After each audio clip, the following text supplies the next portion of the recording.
like Thomas Cromwell, is an ambiguous character. You can take all sorts of lines, you can pick all sorts of lines as you go through her story. Some readers will think my view of Anne is harsh, but it isn't really my view. I'm looking at her as I think Thomas Cromwell might have looked at her. She is a worthy opponent. He believes he must destroy Anne before she destroys him. The way Anne's story ended up, no one could have dreamt or predicted. She had always been a flirt. She was a highly attractive woman whose sexuality had seen her through her life and taken her to the position of Queen of England. But you might think that by the time she and Henry got into bed together, the effort had exhausted them both, and there are signs of things going wrong from the early days. They were together in the end only for 3 years, and during that time, they quarrel, they make up, they quarrel, they make up. Henry is looking to Anne to give him the son that he says she has promised him, the son to succeed him, to secure England, make England safe from civil war.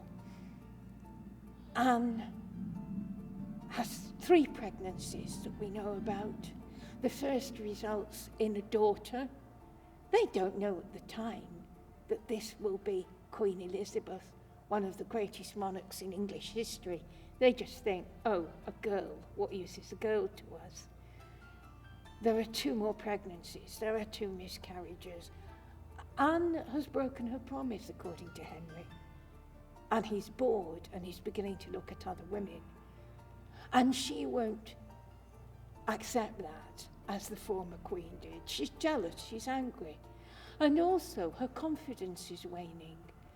And she seeks to restore her confidence by relationships with other men. We don't know how far those relationships were. Henry said at one point before her death that he thought she'd committed adultery with 100 men.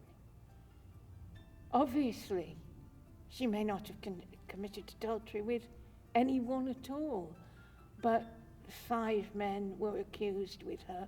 5 men died because of it.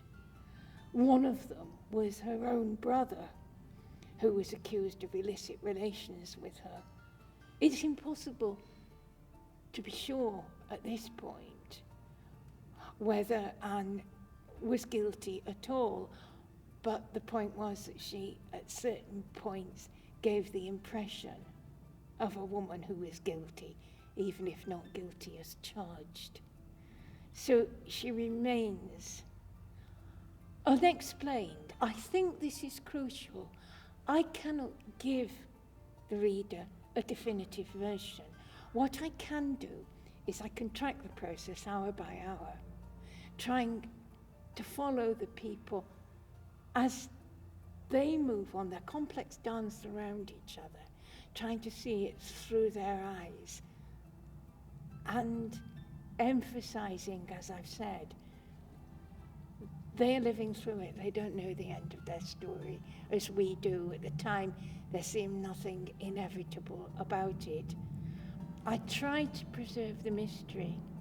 I try also to preserve the tragedy, because whether Anne was guilty or not guilty, this was a tragedy on a huge scale.